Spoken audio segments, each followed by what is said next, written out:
구약 성경 511면에 있는 열왕기상 2장 1에서 4절 말씀입니다. 열왕기상 2장 1에서 4절 말씀을 한 절씩 교독하시겠습니다. 다윗이 죽을 날이 임박하매 그의 아들 솔로몬에게 명령하여 이르되 내가 이제 세상 모든 사람이 가는 길로 가게 되었노니 너는 힘써 대장부가 되고 내 하나님 여호와의 명령을 지켜 그 길로 행하여 그 법률과 계명과 율례와 증거를 모세의 율법에 기록된 대로 지키라. 그리하면 내가 무엇을 하든지 어디로 가든지 형통할지라. 여호와께서 내 일에 대하여 말씀하시기를 만일 내 자손들이 그 길에 마음을 다하고 성품을 다하여 진실이 내 앞에서 행하면 이스라엘 왕위에 오를 사람이 내게서 끊어지지 아니하리라 하신 말씀을 확실히 이루게 하시리라. 아멘. 열왕기상 1장과 2장을 읽다 보면 아주 대조적인 분위기로 나타납니다.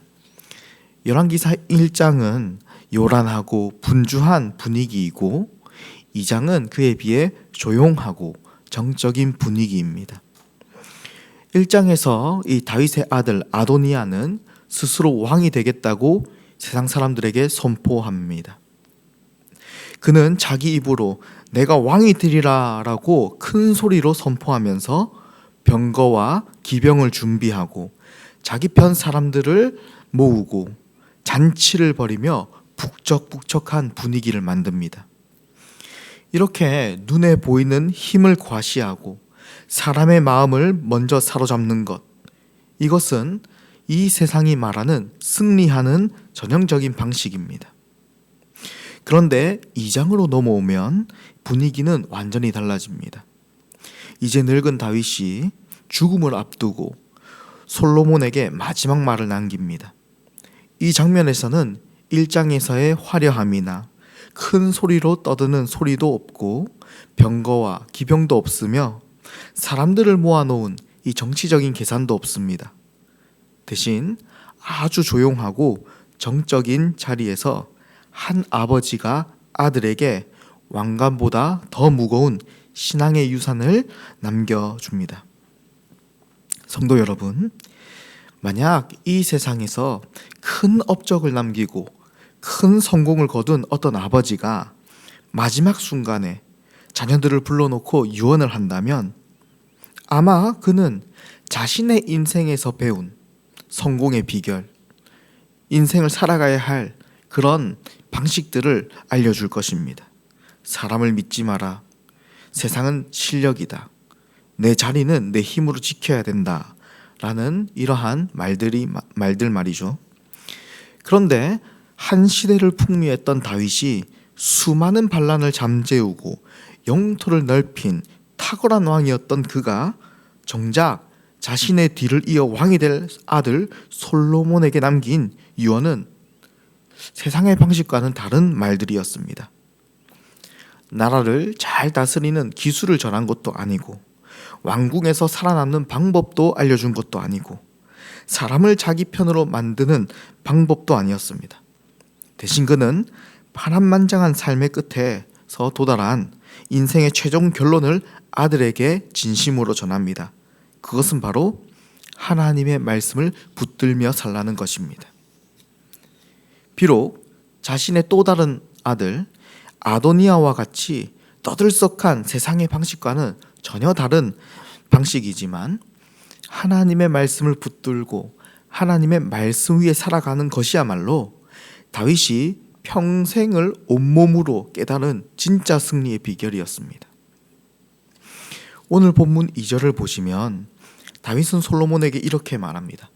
너는 힘써 대장부가 되고. 우리는 보통 이 대장부라는 단어를 들으면 힘이 센 사람들이 떠오릅니다. 다른 사람들 앞에서 기가 죽지 않는 사람, 자기 뜻을 강하게 관철시키는 사람, 어떤 상황에서도 자기 자리를 빼앗기지 않는 사람들을 생각합니다. 세상도 늘 그런 사람을 대장부라고 말하곤 합니다. 하지만 다윗은 이어서 3절에서 대장부가 어떤 사람인지 그는 말합니다. 내 하나님 여호와의 명령을 지켜 그 길로 행하여 그 법률과 계명과 율례와 증거를 모세의 율법에 기록된 대로 지키라고 말합니다. 다윗이 말한 대장부는 바로 하나님의 말씀을 붙잡고 자신을 그 말씀에 순종하며 씨름을 하는 사람이 진짜 대장부 같은 사람이라고 말하는 것입니다. 과연 다윗은 이런 권면을 할 충분한 자격이 있는 사람이었습니다. 그는 젊은 날 물맷돌 하나로 거구였던 골리앗을 쓰러뜨린 대장부 중의 대장부였습니다. 세상의 기준으로 보면 그 누구보다도 이 다윗 왕은 강한 자였고 스스로의 힘으로 그 수많은 위협 끝에서 결국 자기 왕자를 지켜낸 승리자였습니다. 그러나 동시에 그는 밧세바 사건 앞에서 철저하게 무너졌던 가장 연약한 죄인이기도 했습니다. 수많은 전쟁에서 칼을 잘 휘두르는 것보다 물맷돌로 적을 맞추는 것보다 더 어려운 일은 바로 하나님의 말씀 앞에 자기 자신을 굴복시키는 것임을 그는 알았던 것입니다. 그래서 다윗은 자신의 아들에게 자기의 젊은 날의 무용담을 들려주는 대신 하나님의 법도를 붙들라고 유언합니다. 대장부란 바로 자신을 하나님의 말씀 앞에 내려놓고 영적 강단을 가진 사람이 진짜 대장부라는 사실을 자신의 온 삶을 통해서 다윗은 깨달았기 때문에 그는 진심 어린 솔직한 고백을 죽기 전에 자신의 아들에게 전한 것입니다. 다윗은 4절에서와 같이 아들 솔로몬에게 하나님의 말씀을 지키며 사는 것이 곧 이 세상의 왕들이 그토록 바라던 영원한 왕위를 지키는 승리의 비결이라고 말합니다. 만일 내 자손들이 그들의 길을 삼가 마음을 다하고 성품을 다하여 진실이 내 앞에서 행하면 이스라엘 왕위에 오를 사람이 내게서 끊어지지 아니하리라 하신 말씀을 확실히 이루게 하시리라. 아멘. 그러나 이렇게 자신의 입으로 이 진리를 내뱉었음에도 불구하고 안타깝게도 다윗도 완전하지 않았습니다. 그리고 다윗에게 직접 이 진리를 전해들은 솔로몬도 역시 결국에는 실패하였습니다. 오늘날 우리도 마찬가지입니다. 하나님 앞에서 어제도 그리고 오늘도 내일도 매일의 실패를 경험하고 있습니다. 오늘 본문은 그저 우리에게 한번 잘 살아보라, 한번 하나님의 말씀을 지키며 살아보라 하면서 단순히 도덕적인 훈계를 하는 것이 아닙니다. 오히려 인간의 힘으로는 결코 도달할 수 없는 진정한 대장부의 자리를 보여주며 우리의 한계를 바라보게 만들고 오직 하나님의 은혜를 갈망하게 만듭니다. 성경 전체를 통틀어 하나님의 법도를 마음과 성품을 다해 진실이 지켜낸 유일한 대장부는 바로 오직 예수 그리스도 분이십니다. 예수님은 겟세마네 동산에서 자신의 뜻을 꺾고 하나님 아버지의 뜻을 붙드셨습니다. 세상의 눈에는 십자가에 무력하게 못 박힌 이 실패자로 보였을지 모르지만 하나님의 법도를 온전히 지켜내기 위해 자기 목숨을 내어놓으신 그 자리야말로 이 우주에서 가장 강한 대장부의 자리였습니다. 그러므로 이제 우리의 소망은 내가 다윗의 유언을 완벽히 지켜내어 내 자리를 보존하겠다라는 결단에 있지 않습니다.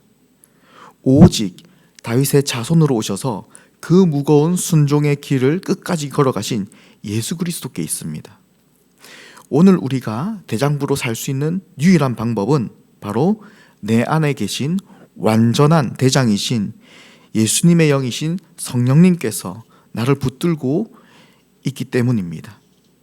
우리는 여전히 실패하고 넘어지지만 이 다윗이 말씀을 붙드는 자가 곧 대장부라고 했듯이 오늘날 우리는 오직 예수님 안에서 예수님만 붙들고 예수님만을 유일한 구원자로 고백하며 나아갈 때에 하나님께서는 영원한 왕위를 우리에게 주십니다. 바로 이 우주의 통치자이신 하나님의 자녀들로 우리를 불러주셨습니다. 오늘 이 새벽에 기도하실 때에 이렇게 기도하면 좋겠습니다. 하나님 아버지, 오늘도 실패할 수 없는 우리를 사로잡아 주시옵소서. 오직 하나님의 말씀이신 예수 그리스도 안에서 우리가 거하게 하여 주시옵소서. 오직 예수 그리스도만을 붙잡아 살게 하여 주시옵소서. 그리하여서 우리가 형통의 복을 누리며 왕의 자녀로 살아가는 우리 모두가 되게 하여 주시옵소서라고 간구하는 이 새벽 시간이 되시길 진심으로 소망합니다. 기도하겠습니다. 놀라우신 삼위 하나님, 은혜를 감사드립니다. 오늘 말씀을 통하여 우리의 살 길은 오직 하나님의 말씀이신 예수 그리스도를 붙잡는 길밖에 없음을 알게 되었습니다. 우리가 더욱 예수님을 사랑하게 하시고 세상의 요란한 방법 대신 아무도 보지 않는 자리에서 하나님의 말씀에 순종하며 살아가게 하여 주시옵소서. 그리하여 마지막 순간에는 평생 동안 예수님을 정말 사랑했던 자들로 우리 자녀들에게, 다음 세대 자녀들에게 기억되게 하여 주시옵소서. 모든 은혜를 감사드리며 살아계신 예수님의 이름으로 기도합니다. 아멘.